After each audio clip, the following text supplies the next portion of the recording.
A very pleasant good night to each and everyone. Welcome once again to another edition of Indaba, the voice of the Emancipation Support Committee, the voice of the people, certainly, the voice, of course, of the collective consensus within an Indaba context. On tonight, I do have the people's scholar, scholar activist extraordinaire, very, very down to earth, but rather extraordinary historian. He needs no introduction, certainly not on Indaba. But for those who are here for the first time, Akwaba, welcome.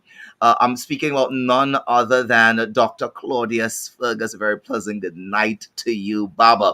Usually, we are here with the third man in this dynamic trio of Pan Africanism and Afrocentric activism here on Indaba in the person of Shabaka Kambon. We're looking out the windows for you, Brother Shabaka. Hopefully, he'll join us soon enough. I want to say a special good night to our YouTube audience joining us live, as well as our Facebook audience as well. Before we begin on tonight, I want to ask a few favors of you. Favor number one, please smash love or like on that social media button. That helps tremendously with the algorithms. Secondly, we would want you to comment. Where are you chiding in from? I'm expecting Burkina Faso tonight. I'm looking forward to Ghana tonight. I'm looking forward to Nigeria, South Africa, the US, up and down the US. I'm looking forward to persons from the Caribbean joining in on tonight, as well as those who are right here in Trinidad and Tobago. We have quite a doozy on tonight. We are following up with the discussion as it relates to governance in the Haiti context. We have a very, very extraordinary activist out of Haiti who is going to speak to that issue. His Excellency Frederic Boisrond is going to be joining us a little later on the program. But of course, before we delve into that, which is our main feature on tonight, the first opening batsman, in this case, batswoman, batsperson, if I'm to be politically correct, would be none other than Khadija, Queen Sister Khadija, right out of the Emancipation Support Committee, coming to do an update. This is emancipation season, isn't it? The 25th of May all the way to the 1st of August. I don't know how any of you do it. You make it look so easy, but I know it takes a lot of hard work. Before we get started on tonight, again, let me just say a very pleasant good night to you, Baba. I know you worked really hard to deliver the Africa report tonight, which I'm sure is going to be a smashing success. So glad to have you with us. Very pleasant good night, Baba. Good, And of course, good again, evening, over good to evening, my you, brother. Good evening, my Khadija. Very brother. pleasant good night and welcome. Yeah, good evening, my brother, and good evening to the listeners worldwide, and welcome, and good evening, Khadija, my sister. Good evening, good evening, good evening, good evening to those of you joining us on our YouTube channel as well as our Facebook channel all around the world. And I remind you again, come home for emancipation. You can do so by coming home via Caribbean Airlines, who is the official airlines for the Pan African Festival 2024. We thank Caribbean Airlines for coming Perfect. on board for this important festival. All right, so quick update. So we had as you said, the launch on the 25th of May. Last weekend we had the Yoruba Drum Festival and it was amazing. Mm, Amazing, amazing as always. And mhm. kudos to the groups for always coming out and bringing the youth out. They, no matter what, as they say, they're not sure why, but they have to be there every single year. They come out for the Yoruba Drum Festival. Yes. Going forward, we have we continue the panel discussions as part of the Kwame Memorial Lecture Series, which we are celebrating our 25th anniversary this year. And I urge people to use Google for something educational. Yes. Google Kwame Ture. Google is an important figure and what he means to the African diaspora. We also look forward to the opening of the Lejiasu Umwale Village. That's in July. And just to correct you, we are doing July 27th until August the 2nd this year. So you're given an extra day. That Okay, lanyard. extra day, Yeah, extra day. Good, good, yes. good. Well, I'm People looking are forward to getting the asking for that details. What's happening on this extra day that has been extra added day. to the calendar? It's an extra day of shopping because you're the person, some person say they're intimidated on Emancipation Day. They see things that they want to get, but it's so many people that they just want this extra day. Sure. And for our South fans, you have been asking for it. It's here. Emancipation Support Committee and the San Fernando City Corporation, along with Empress Aja Music, will be will be collaborating for a South Emancipation Festival this year. Oh, perfect.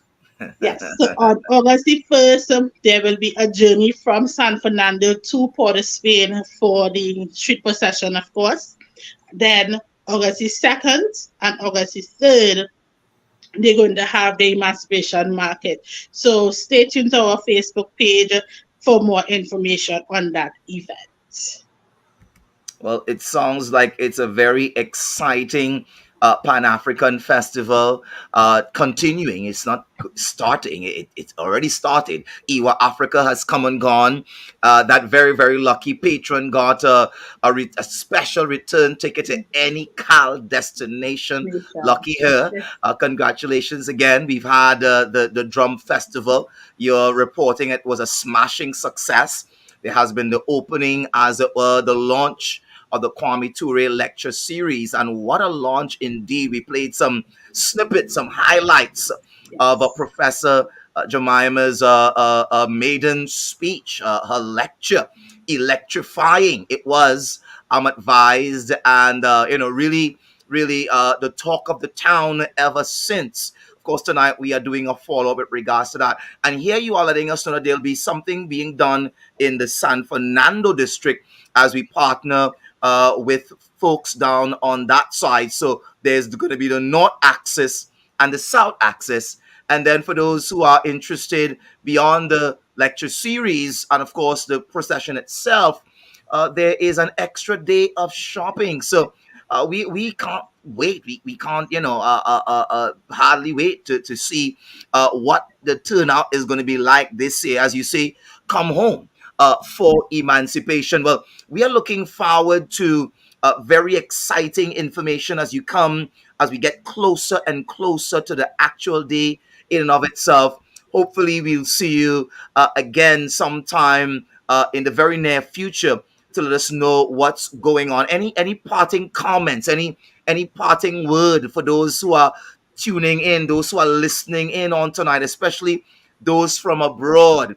What would you say to them in terms of this need for them to return home for emancipation? In the words of our dearly departed brother Tracy Wilson, former Director of Education, drunk or sober, mind your business. This is our business. No one else cannot bring your business to you. You have to go out and seek your business.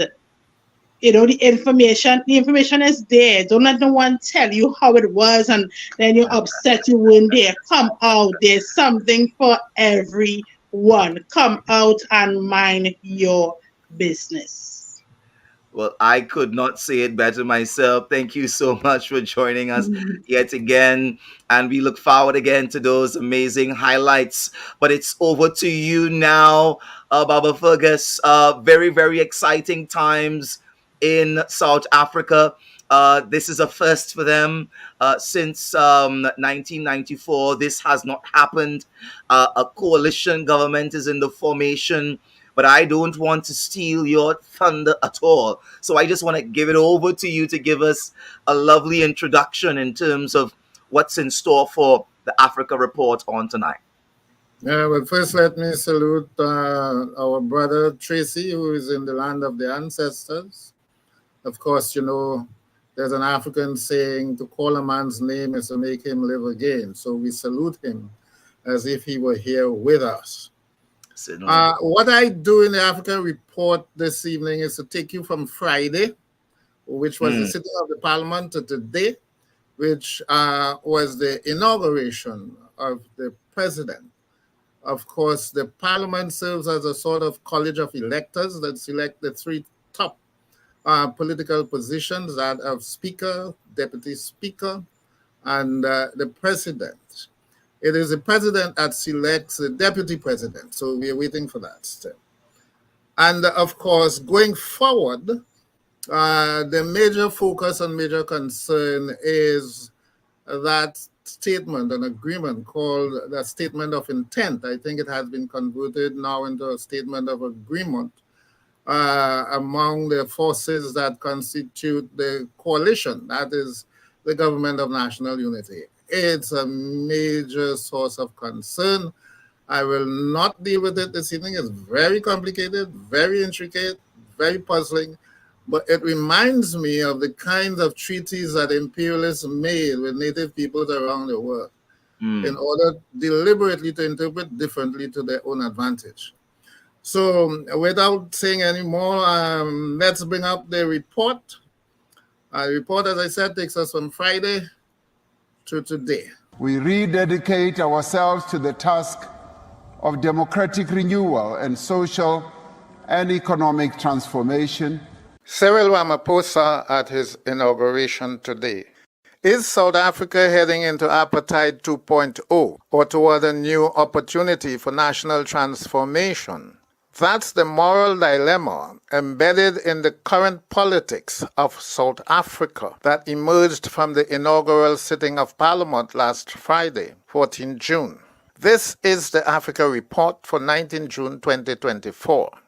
The marathon sitting of Parliament lasted close to 12 hours to elect just 3 officers, the Speaker, the Deputy Speaker, and the President, all by secret ballot, which accounted for the extended hours. Mkonto Isezwe party members were conspicuously absent, although on Thursday they had announced that they would attend the sitting. From the moment that the ANC's Thokozile Didiza was nominated and seconded for Speaker, the game plan was evident. The Democratic Alliance was fully supporting the ANC, along with Inkatha Freedom Party, IFP, and the Patriotic Alliance, PA. The group called itself a government of national unity, but analysts prefer to borrow the term the Grand Coalition, simply because it is not a government of national unity, they argue. What appeared to outsiders as an unwritten script in political collaboration was actually a screenplay from a signed agreement between the ANC and the DA. Despite the overwhelming majority of the Grand Coalition, Julius Malema's EFF party decided to contest every office, one of which they believed they were entitled to. The first results came in at 284 for the coalition and 49 for the EFF. Both sides jubilated. The biggest surprise was the nomination of Malema for president against Cyril Ramaphosa, and the jubilation continued. It was political theater. The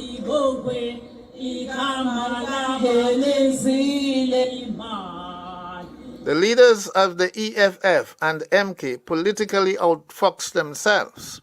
By not being proactive in negotiating the new power dynamics, they gave the DA an open field to casually walk the ball across the goal line, and the game over. Intoxicated with opposition politics, the two leading liberation parties did not know when or how to stop and switch to negotiations, not necessarily with the ANC, but with all other opposition forces.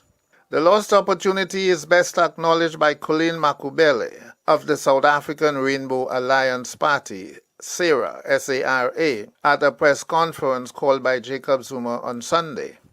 We now know the truth. The light has come.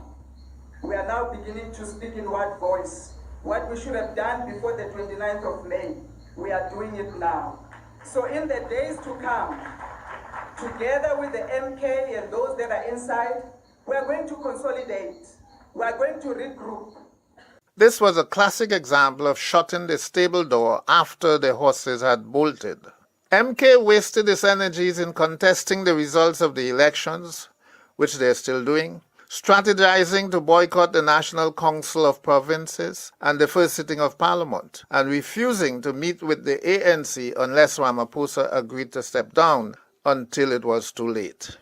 In the space left open, DA and ANC negotiators were hammering out a statement of intent which outlined agreements for sharing power in Parliament, in the executive, and in the 9 provinces. The provinces are not politically isolated from Parliament. Under the Constitution, each province sends 10 delegates to Parliament. These 90 members comprise the National Council of Provinces, NCOP, playing the role of an upper house or Senate. As it now stands, the EFF and MK control none of the 9 provinces, but the EFF still managed to secure 9 seats in the NCOP, while MK has none. The Grand Coalition of ANC, DA, IFP, and PA argue that voters voted the way they did because they wanted a government of national unity. Subjected to reason, this claim makes no sense. In fact, the Grand Coalition has been deployed to deprive the electorate of a place in government in all the provinces. And this is explained by analyst Paul Dagada. What we are seeing is that coalitions are now meddling in with even the will of the people. Because if the people of KwaZulu-Natal, majority of them voted for MK Party, the MK Party should be leading. Why is that not happening? Because coalitions deals that were made at national are now infiltrating even provinces. So people in the province that want their province to be ruled in a certain way now no longer have a voice. By launching its boycott, the MK did not participate in the selection of members for the NCOP and so occupy none of the 90 positions. Inkatha has 20 councillors. The EFF with 9 councillors is the lone voice against the right-wingers with 23 seats, and their new ally, the ANC, with a majority 54 seats. Whereas in the House of Representatives, MK and EFF could play a decisive role as opposition parties. In the National Council of Provinces, the chairperson is ANC and the opposition leader is DA. This is as close to a dictatorship as one could get. MK had even failed to strategize to maintain its dominance in KwaZulu-Natal. Despite leading the results with 45%, MK was outmaneuvered by the Grand Coalition and left out completely from the premiership, which went to the IFP, the speaker, which went to the ANC, and the deputy speaker, which went to the DA. Ironically, the picture that emerged in KZN exactly reflected that of the National Parliament. Women as speaker and deputy speaker, and the MK as the chief opposition party. Soon after the election of National Speaker, the EFF sought to create a moment of high drama by notifying the Speaker of its intent to impeach Ramaphosa over the Pala incident, which the last Parliament had swept under the table. Be invoked as per Rule 119 of the National Assembly rules that the immediate urgent motion that we must attend to should be the impeachment process of Mr. Cyril Ramaphosa. Pala is the name of Ramaphosa's private wild animal farm. In 2020, hundreds of thousands of US dollars were stolen from the farm, followed by political intrigues to keep the matter out of the public domain. Analysts believe the EFF's notice of impeachment was ill-timed because Ramaphosa was not even nominated for president yet. In an interview on SABC, Helen Zeller, chair of the Democratic Alliance Federal Council, equivocated on whether the DA will support impeachment. Well, we will only support the impeachment if the evidence suggests that there should be an impeachment. We said we will not support a motion of no confidence in him, and that is definitely part of the agreement. But if any evidence emerges of criminal wrongdoing or something like that, we would have to take a look at the issues and deal with them inside the government of national unity, no question. If I were Ramaphosa, I would not be comforted by her response. For the DA's continued protection of Ramaphosa, the ANC could pay a heavy price in concession of power, privileges, and policy. To conclude this week's edition of the Africa Report, Cyril Ramaphosa was sworn into office today as President of South Africa, but is now the captain of a new ship of state sailing in uncharted political waters. We rededicate ourselves to the task of democratic renewal and social and economic transformation. The coalition has grown to 6 parties. The surprise addition is the Pan-African Congress, PAC, formed by the anti-apartheid revolutionary Robert Sobukwe in 1959 and known for its ideology that South Africa is only for the African race. All attention will be focused on Ramaphosa's selection of his cabinet and his deputy president. Will the deputy be the respected Inkatha statesman, Velenkosini Labisa? Or will it be the man most feared and most hated by the progressive parties, John Steenhuisen? Or will Ramaphosa give South Africans their first female deputy president in Patricia de Lille of the Good Party, the only female leader in the Grand Coalition? If Helen Zille is to be taken at her word, the DA is not interested in the office of deputy president. Instead, what they hope for is minister to the president and leader of government business in parliament. Remember my analogy last week of the plantation overseer with the whip? Use your imagination here. And how will Mkondo manage its own all-black coalition of progressive parties and its role as the main opposition party in parliament? Whatever the outcomes, these are exciting times for the Republic of South Africa.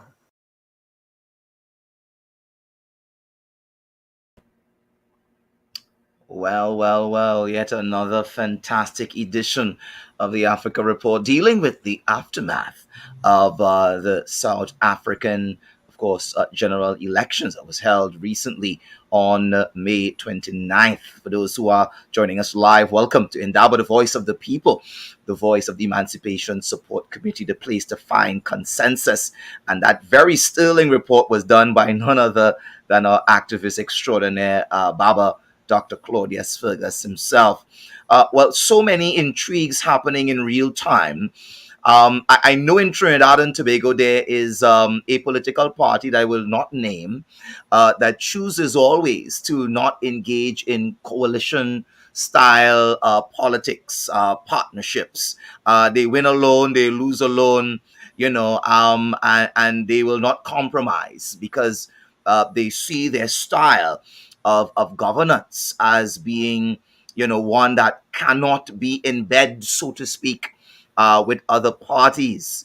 History tells us that the National Alliance for Reconstruction and other coalition governments that came together to rule and to lead Trinidad and Tobago did not always end well in terms of it. We'll see what would happen in a South Africa context, but based on protests both by the EFF as well as that of course, the MK party, perhaps standing on principle, they have found themselves out of the coalition, out of a negotiation in terms of an opportunity to participate in the governance process. How do you see that panning out as we move forward?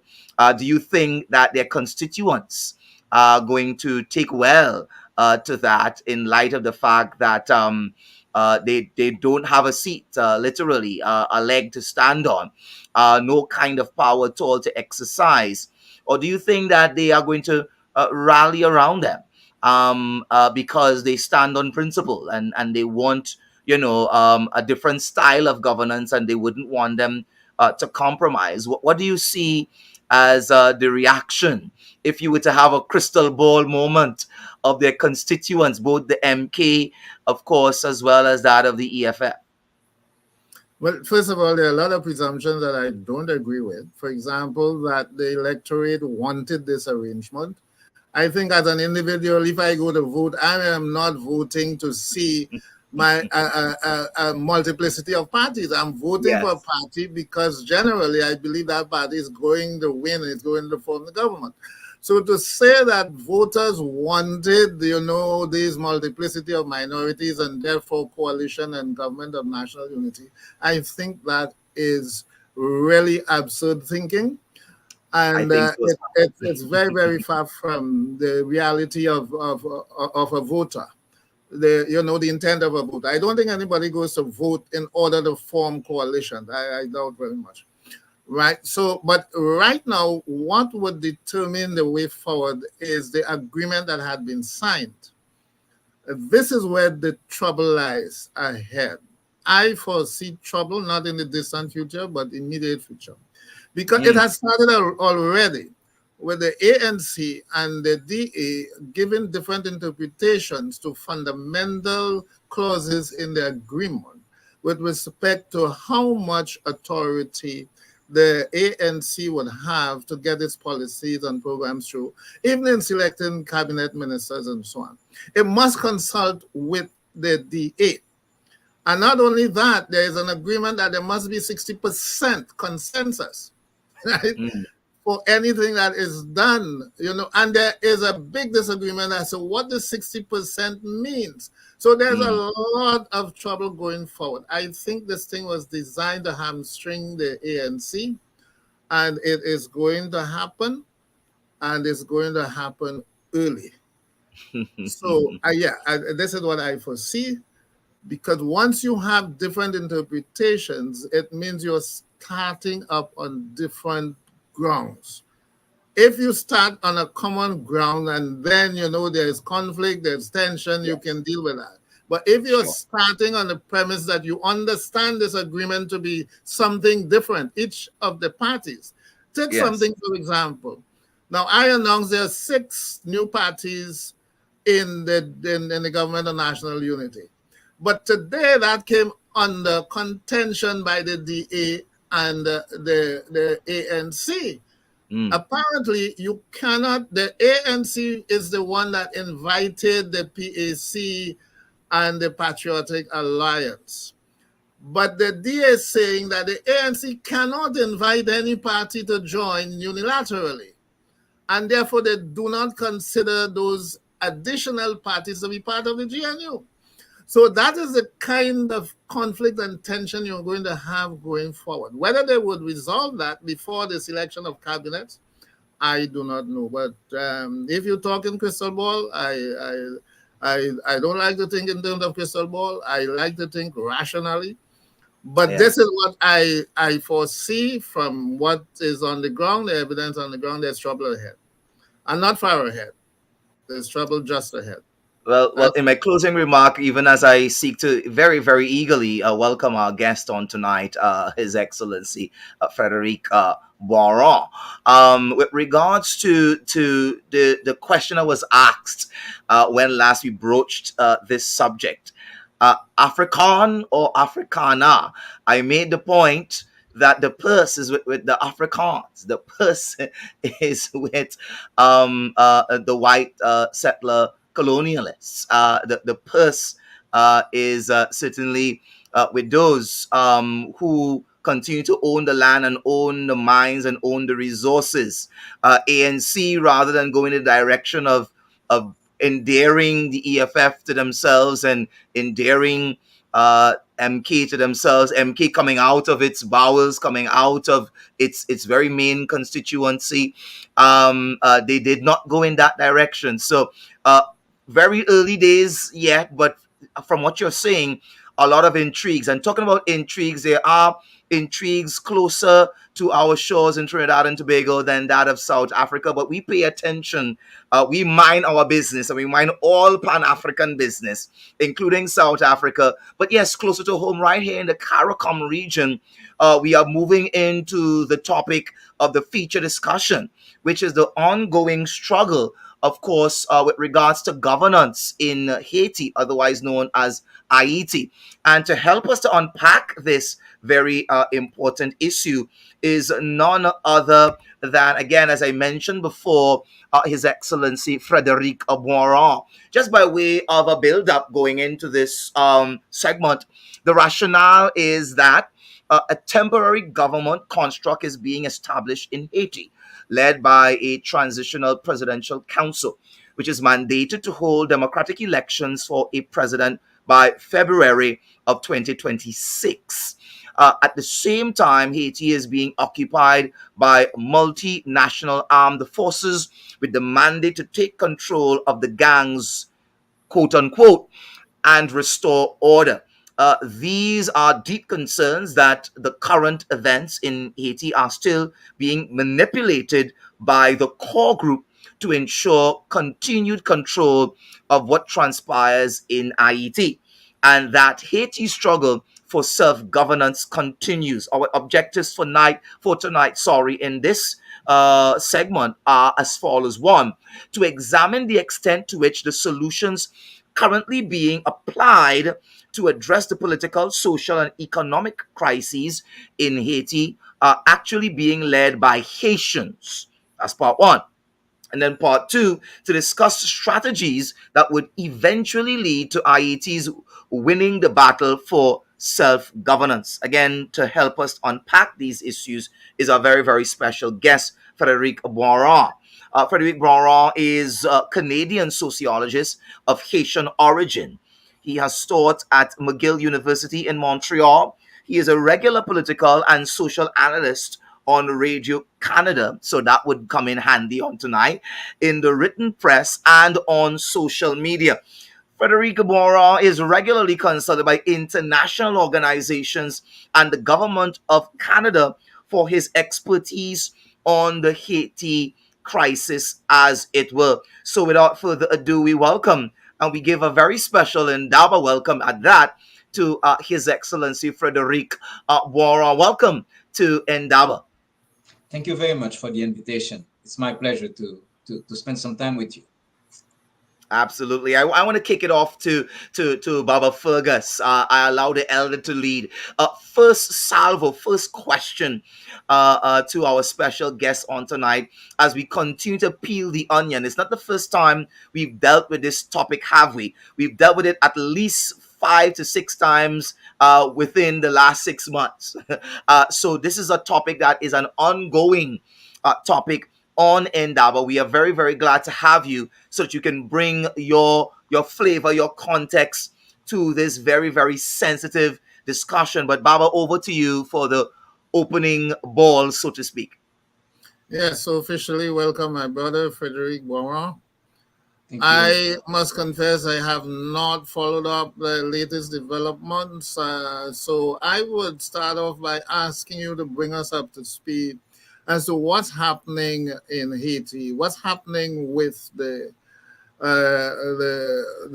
foreign forces that asked by these imperialist nations, United States, Canada, France, and so on, as you are well aware. What is the status with those? We hear that Haiti is in consultation with the Kenyan government, but you can never be certain as to the veracity of the news. So I think you're the best person to bring us up to speed on what's going on. What's the latest development in that regard? Yes. Let's take that situation.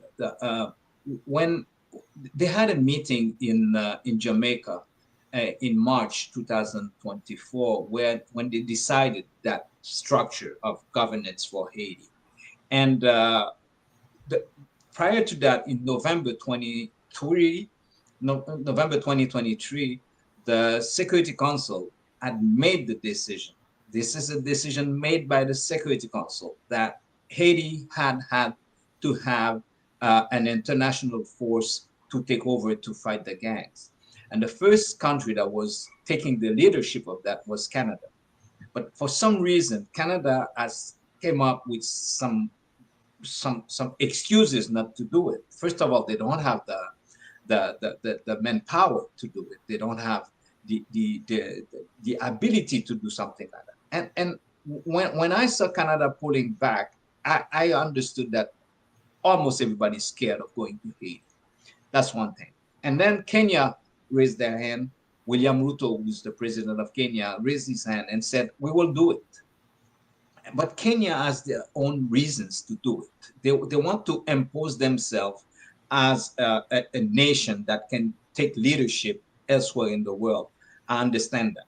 But the thing is, to answer straight to your questions, the thing is that the opposition leaders in Kenya took that to court.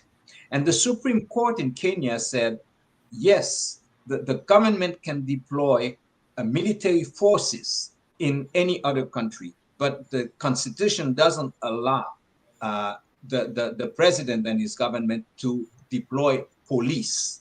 Especially what the opposition was saying is that there is so many problems. There are so many problems in the country where they need police.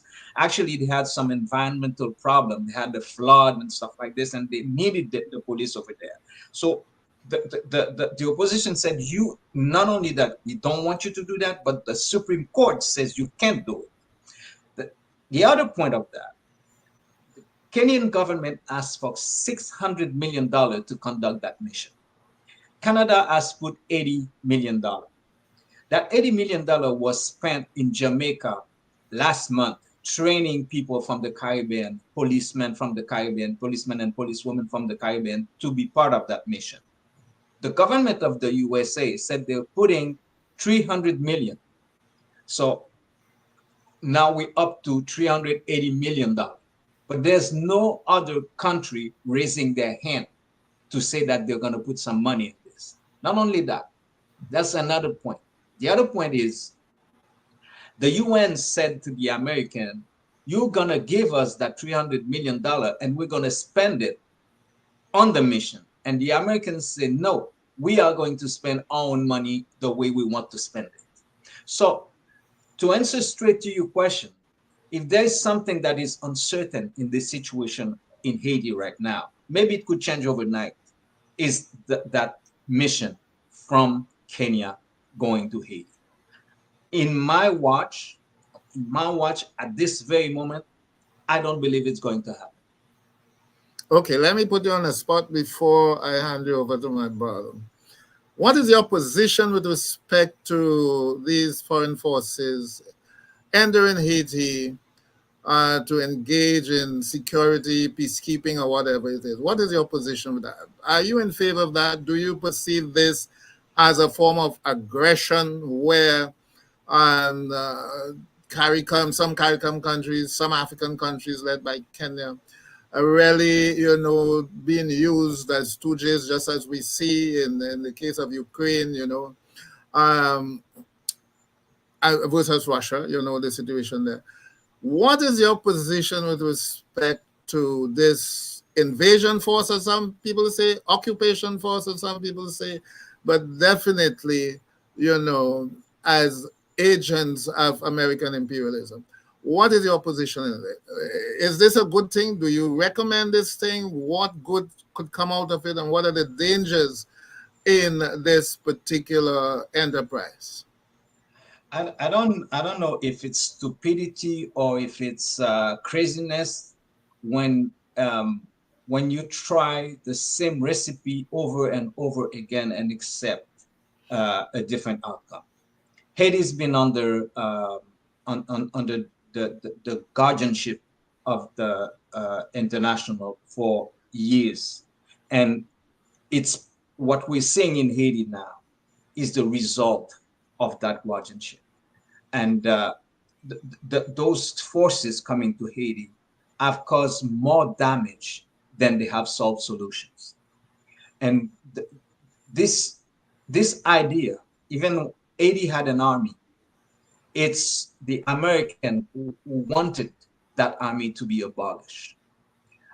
Haiti was producing rice, and it's Bill Clinton who asked them to stop producing rice.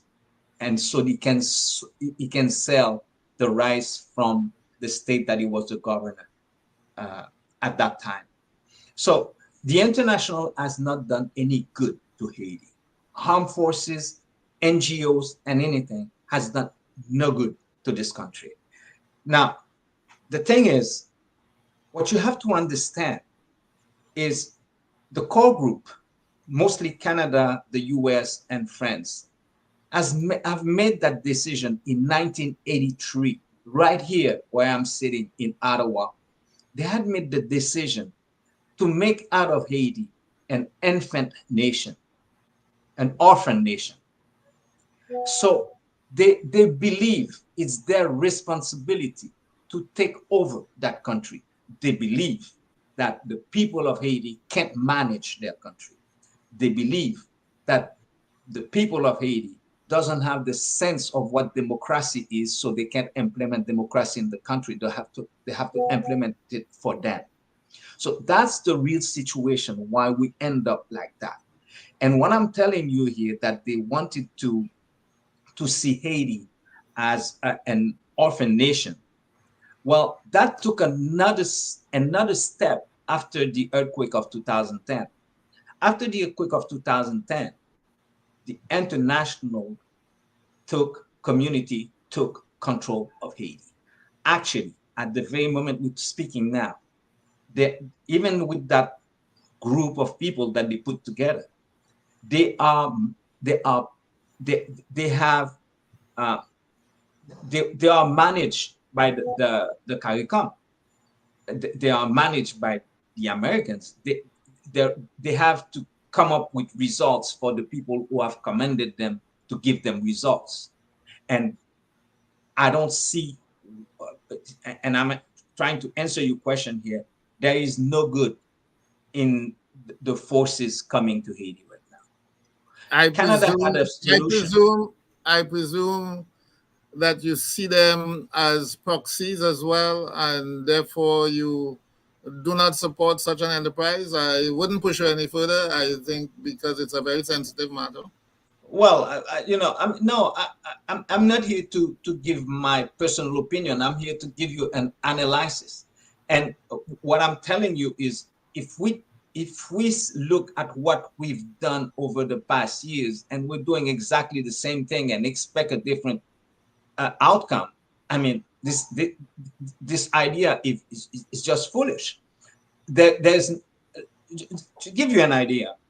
There's actually 4,000 policemen in Haiti, 4,000 for 12 million people. And you bring in 1,000 policemen from Kenya and the Caribbean. What difference can it make? Nothing. And on top of that, I'm probably the only one who's been saying that. What we have in Haiti right now is a civil war. This is not the place for police. This is a place for army. Those gangs, they have warfare, and you bring people with guns. Come on, no, it's not gonna work. And one of the reasons why people don't want to go, because people, also policemen and women in Kenya, don't want to go because they know they're gonna die there, because they don't have what it takes to fight those gangs. So no, it's not gonna work. Okay. Over to you, Kwame. Yeah, I've been chopping at the bits. Thank you so much for that analysis. Now I want to create a local a Trini experience, and then I'm gonna juxtapose it to what I see in Haiti. Now, I was born and raised behind what we call the bridge. In America, the wrong side of the tracks, so to speak. For me, it was not the wrong side of the tracks. For me, growing up as a child, it was fun and frolic and every good thing that you can think about. But as you grew older, you realize that there were some disparities just based on crossing a certain borderline. On the tracks or the side of the dry river that I grew up in, crime and violence from the 80s and then into the 90s, the early 2000s started to escalate. We saw guns coming into the country. We don't manufacture them, but they came into the country, of course, via the usual suspects. Drugs. We don't manufacture drugs. We don't make these drugs, but they enter into our country and they find their way.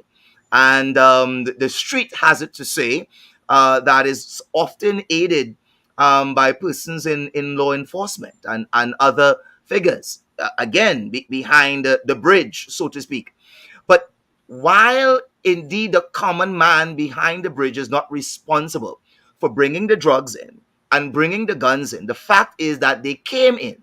And because they came in, it created a certain kind of uh, uh, uh, uh, crime and violence, obviously, and gangs began taking over. Right now, behind the bridge, you have numbers. They no longer call communities by name. And 6 people can't go in 7 region, and 7 region can't go in 4 region, and 4 region can't go in 5 region. And this includes women and children. If you end up in the wrong region, you can die in certain countries, sorry, in certain communities within our nation. So you're looking at that now as a concerned citizen. You don't want a heavy-handed approach such that people come from the outside and kill everybody undone, to use a reggae term. You should have never heard Buju. You would want a very diplomatic, humanitarian approach to this, a very nuanced approach to this challenge that is being faced within this community. But at the same time, people are losing their lives. So there's another side of you that says, while I want us to work on social programs, and while I want us to create, local solutions for local problems, there are people dying now. There are people who are going missing now. And so there's absolutely a need for intervention. And absolutely, there are some police officers who can't and will not go until the dust settles. And then they just go to pick up bodies. And so I want to juxtapose that now to what's happening in Haiti. Certainly not an easy scenario to find yourself in.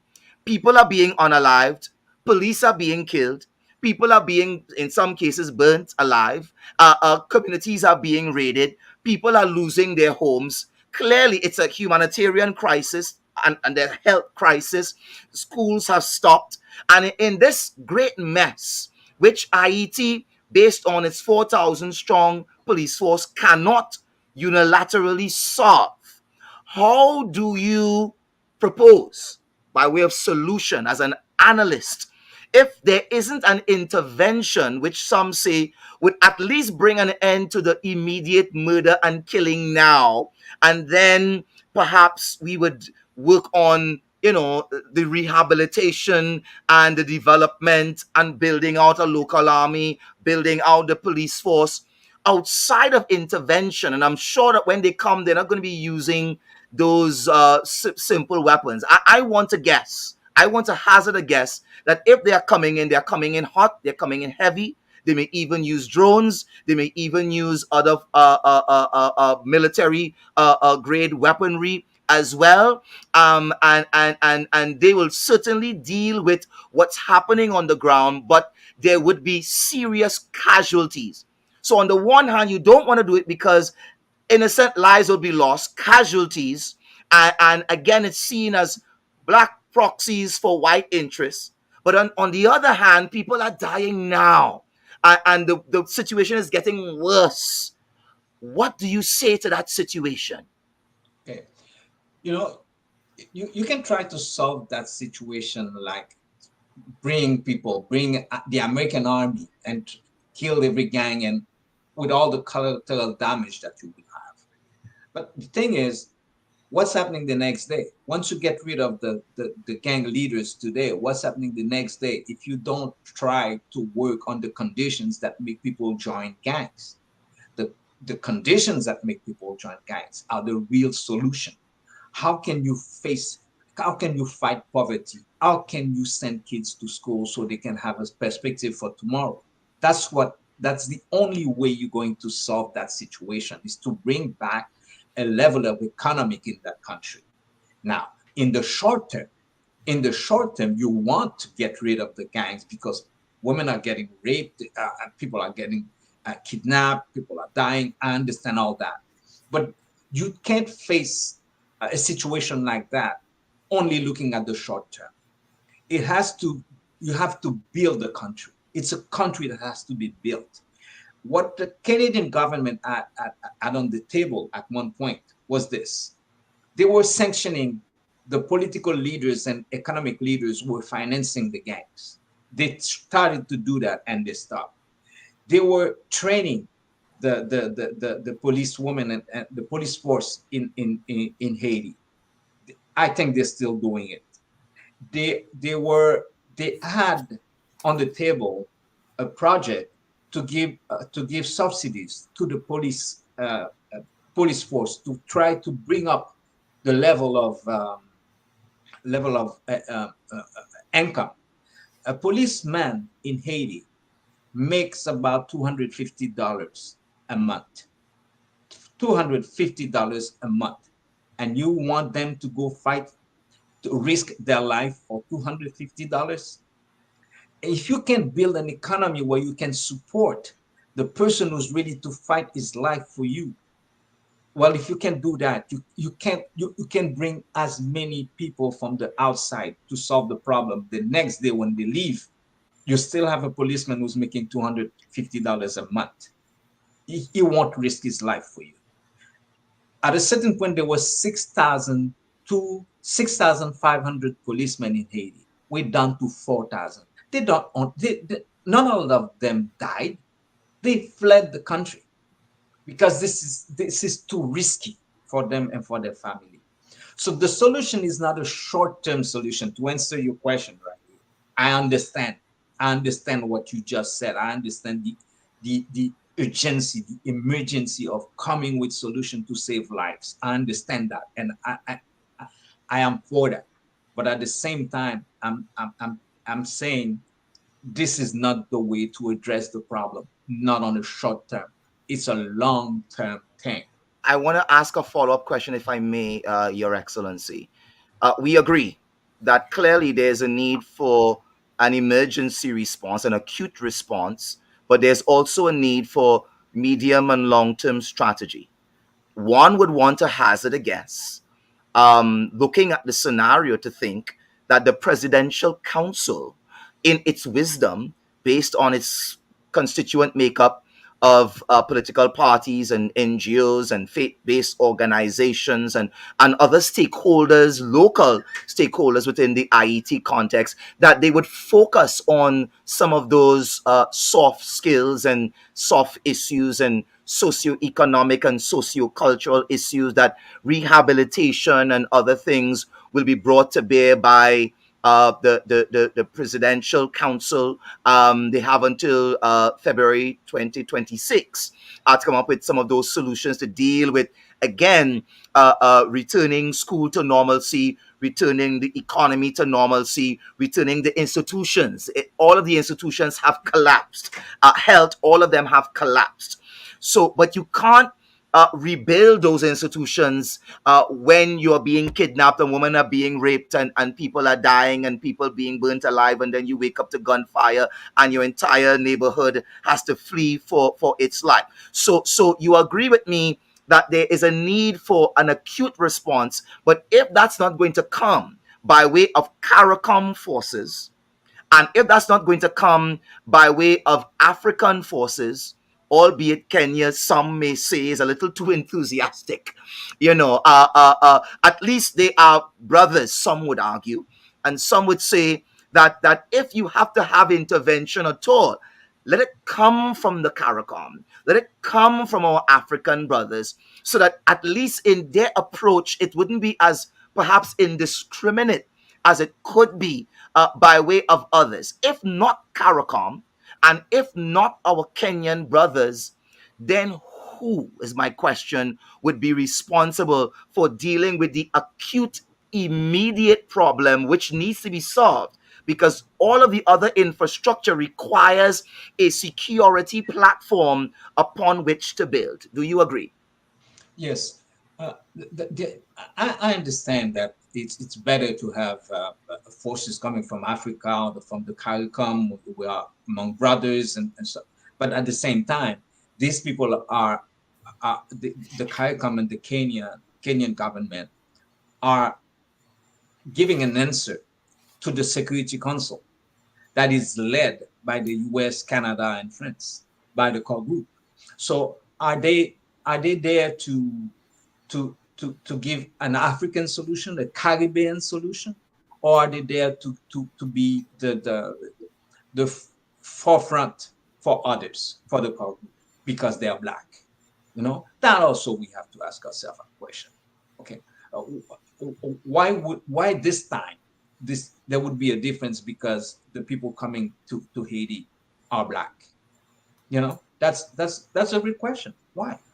You know, the thing is that you mentioned about the presidential council. The president council doesn't have the mandate to restructure the country. They don't have the mandate to rebuild the economy. Their mandate is to bring back security so the country can hold elections in November 2024, 2025, so they can give back the power to a legitimate government in February 2026. The thing with that group that we have to understand that this is not a nation solution. This is a solution that came from the CARICOM. They put together political enemies. They ask political enemies from Haiti to work together on a consensus. And so far, they have not been able to work together. They have not been able to work on the base of consensus. At the same time, I agree, they are the only solution left. If they fail, that well, we can as well leave the country to the gangs because there is no other solution in the box. That's all. That's the last one. All I want and all I expect is that the presidential council understand its mandate is not to restructure the country. Its mandate is to bring back peace, to bring back security, so an election can be held, and the person or the people, because nobody is elected in that country at the very moment we're talking. There is no elected staff in that country. So the people who are going to be elected in November 2025 are going to have the minimum legitimacy to do exactly what you're saying, which is to bring back the economy, to bring back the services in the country, to bring back peace, to bring back also to create the social fabric to make that country work. At this very moment, this is not what the council has to do. And if they try to do otherwise, they're gonna fail, because you can't have those political enemies working together to rebuild the country, to rebuild an economy. The only thing they have to do is to find a way to get those gangs out of the streets. Let me Go ahead. Go ahead. Yeah, let me ask somewhat of a historical question here. Now, the United States may be genuinely concerned about the degree of insecurity in Haiti. I don't doubt that. But definitely, they are not against Haiti's underdevelopment. In other words, keeping Haiti underdeveloped. The United States has been a sort of a monkey on Haiti's back for over 200 years. The time that the United States should have intervened to do something about Haiti's security was the time of the Monroe Doctrine. The Monroe Doctrine stated specifically that the European powers could not recolonize the Caribbean that had freed themselves, different territories, from colonial rule, except Haiti. That clause was included in the discussion, except Haiti, leaving Haiti vulnerable to the French, because there was this agreement between the French and the Americans, because the French had come to the aid of America in its war against England during the War of American Independence.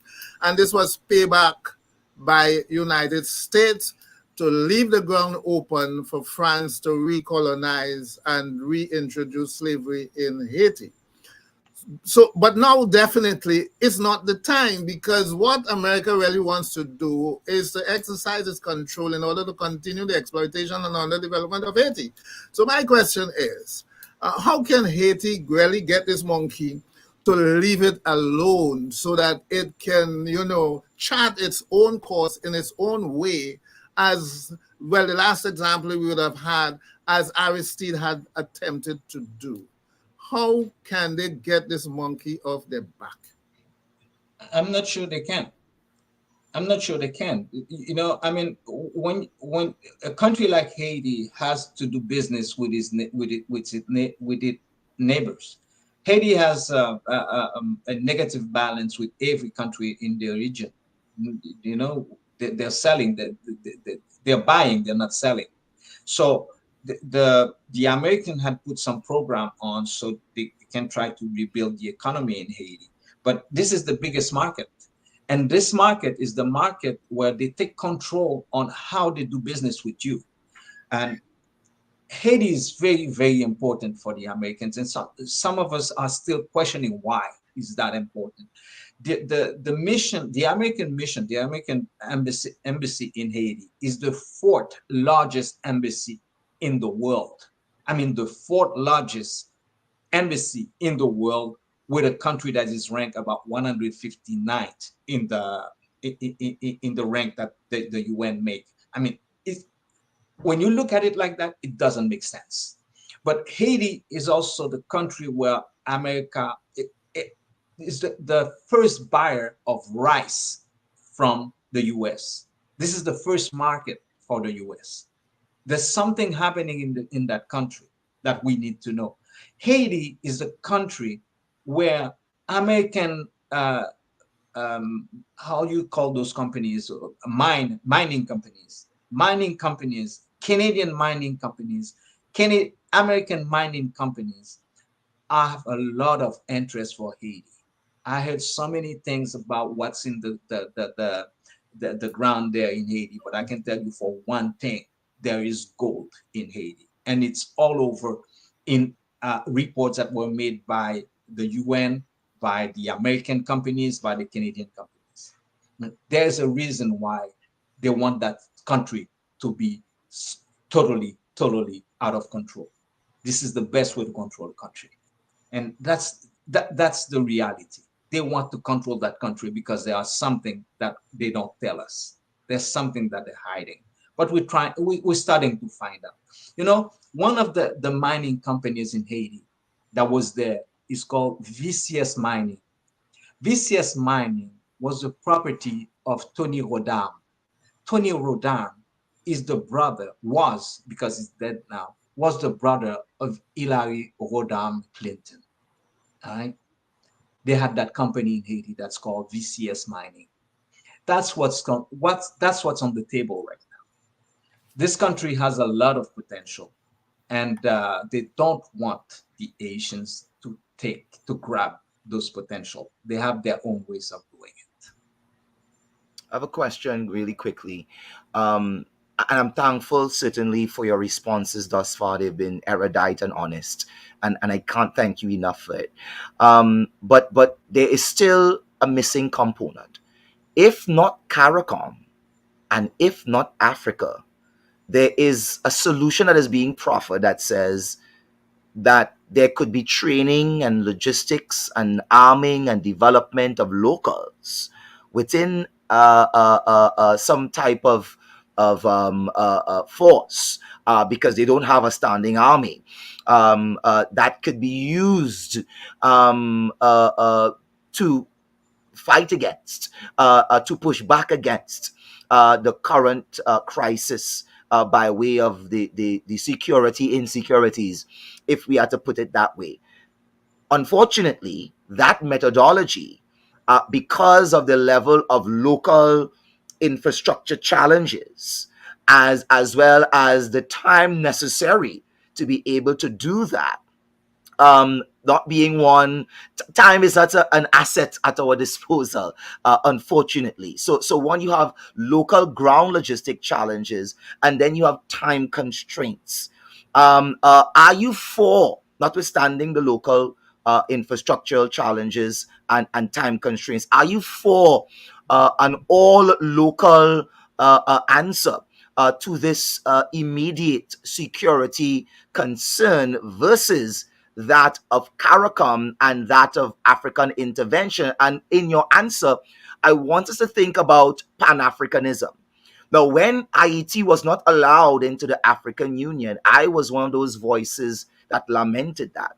And I have been upset ever since. And I continue to look at the African Union with chagrin, in terms of how could you do that on the one hand, and then a non-African country that will remain unnamed tonight was given observer status, and there was all kinds of hullabaloo and whatnot that came out of it, and diplomats were embarrassed and all of that type of thing on the floor and had to be removed, from the assembly. So the question is, when we are speaking Pan-Africanism, is it only when we are in conferences and congresses? Or is it that Pan-Africanism is real? And when we are faced with challenges and when we are faced with obstacles, that we can really get behind each other. Because the only difference between a Trini and a Haitian is really a boat stop, isn't it? So why not CARICOM intervention? Why not African intervention? And then if a local intervention is proffered, again, looking at the logistics scenario and the time constraints that we have to save as many lives as possible, it's quite a conundrum. I'm asking questions here. I'm not saying what has to be, but certainly when I look at it, I see a rock and I see a hard place. Do you see a more comfortable pillow to lie on? You see, I believe in Pan-Africanism when it comes from Africans, from all the spectrum of Africans, including ourselves. I believe in that. I don't believe what's happening now with the Kenyans and the CARICOM is Pan-Africanism. It has not been an initiative from Africans or the African diaspora.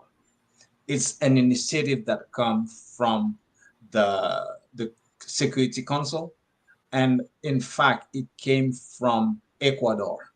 This is Ecuador who came up with the idea of trying to find a way to go to the Security Council with a proposal that would not be stopped by China and Russia.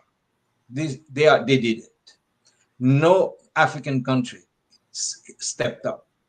The Kenyans stepped up after the decision what was made by others. This is not a Pan-African thing that we're seeing right now. But what I would have expected, and like you said, Haiti was refused to be part of the African Union.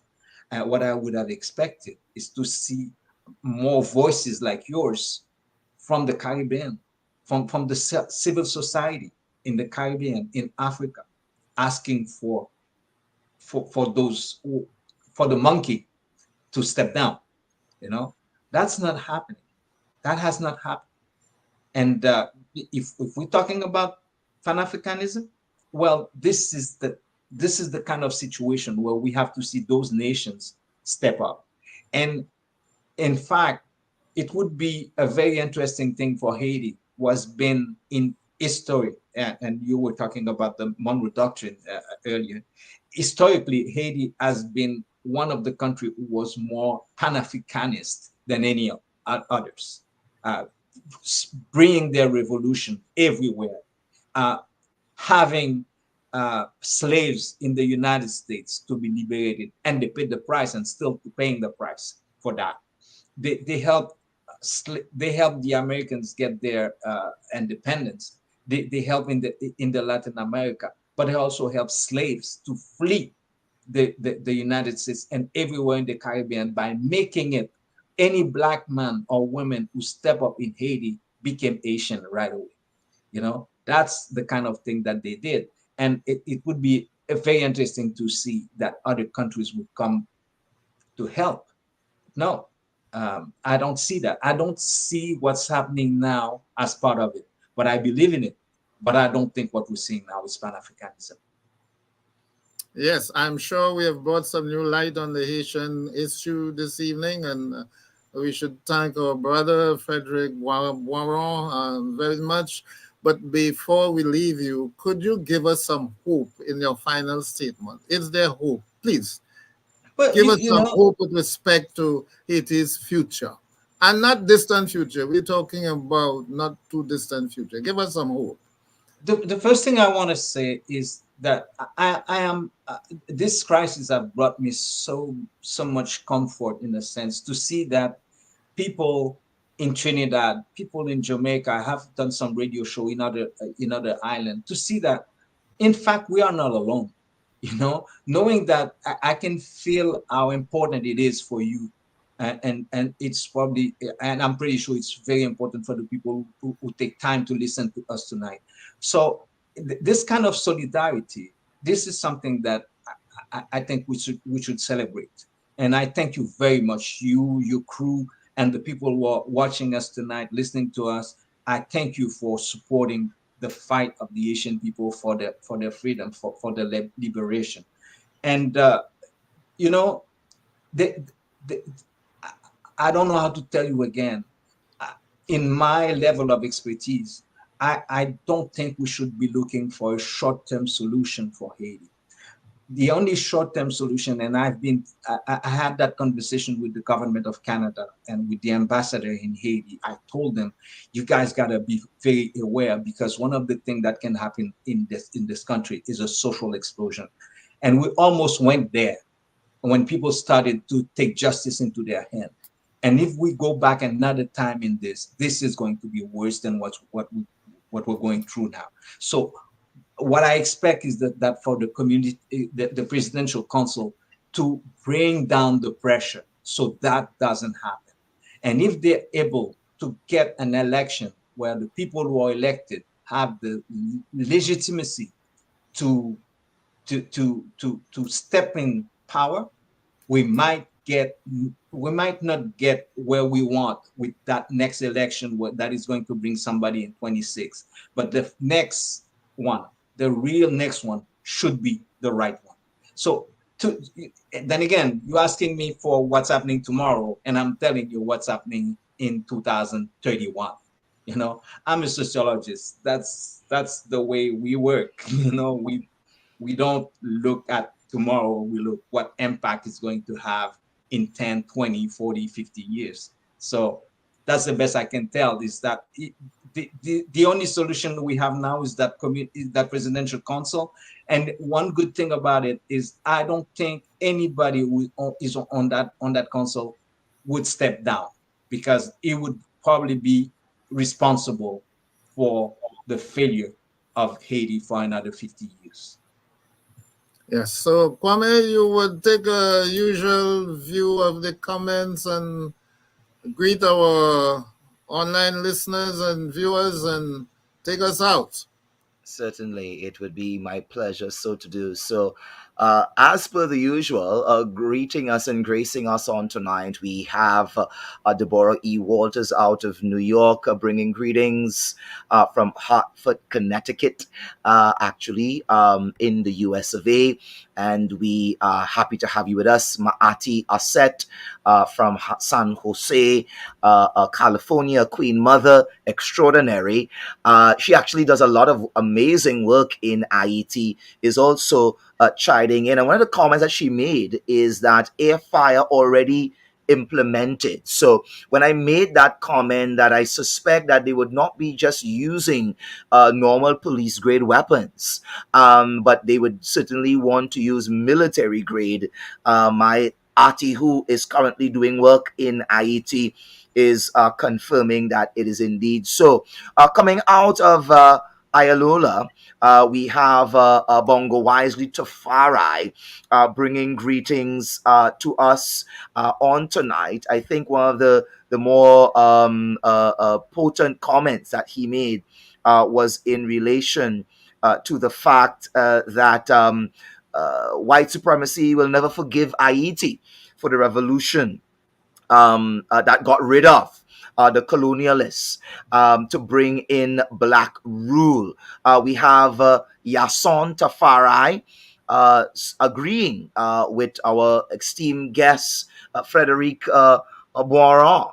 And he's saying, yes, Frederic, totally agree. CARICOM knew what was going on with Haiti and France and never stepped up to assist and to speak up for Haiti. Of course, there are other comments in relation to compromises made potentially for finance, money, that the reasons for the intervention are not necessarily Pan-Africanism, but a monetary I guess, their output. We are being thanked, of course, by someone who has a number and a name merged together. I think it is, I can't remember what it was. Yes, it is uh, 1804. That's the year, of course, of the revolution. Haiti, they are thanking us for focusing on Haiti tonight. I would want to have you know that we do that every time we get an opportunity on Indaba. Is a very important topic for us. Dan Man out of Jamaica also sending regards as well. A bevy of comments coming in. Black men age so well, says this commentator. I don't know. Perhaps that's in relation to you, Baba Fergus, you being the elder in the midst. And then, of course, we have from Bantum number 2. UNI St. Kitts Nevis Anguilla Global Gathering Strategy. Respect to Ras Yason. Glad to see you all building power. So I guess it's camaraderie between and among some of the listeners and commentators. Well, we certainly would like to thank everyone for tuning in on tonight. Again, if you have not done so, smash like or love on Facebook and or YouTube. I'm not sure where you're chiming in from. Be sure again to leave a comment. Let us know that you were with us on tonight and that you enjoyed the program. And perhaps you can leave some comments in relation to what topic you would like for us to address next. You know, we only have one, maybe 1.25, sometimes 1.5 hours. So, you know, we have to try and get a lot done in a little time. So please work with us. And please do share it with your friends and family members dealing with discussing Pan African issues on social media usually is where your algorithms go to die, which is to say, we have to push this content. They're not going to give us any free passes. We are perhaps maybe even shadow banned, who knows? But in order to beat that algorithm, you are going to have to like and comment and share and share and share and share. I want to thank our special guest on tonight, Frederic Boisrond, for joining us and again for dealing with the topics very, very honestly, very frankly. Again, the sociologist, the analyst that he is, respected and utilized by governments and other stakeholders. We are thankful for his presence tonight. We are also thankful for the presence of Khadija bringing us up to speed in terms of the latest goings on with regards to the Emancipation Support Committee. Again, another sterling edition of the Africa Report. You keep upping the ante. Of course, it may mean that you are estranged from restful nights in order to do so. But we are thankful to you for making the sacrifice, for taking one, Baba, for the team. Well, we are not out of love, not out of faith, not out of words. But before I leave on tonight, I certainly want to thank my very, very gracious and respected and very, very erudite co-host, Baba Dr. Claudius Fergus. I want to thank those backstage in Queen's sister, Renee Francois, as well as our producer, Zakia Uzuma Wadada, the Queen Mother herself, the executive chair of the Emancipation Support Committee. Until the next time, we bid you a very pleasant good night, Indaba family, Indaba army, and see you next Wednesday, same time, same place, same channel. Until then, love and light and logic. Hetepu, Hotep, Namaste, Dio Dio, Baete, Baete. Peace and blessings. Good night. And thank you, my brother. Good evening.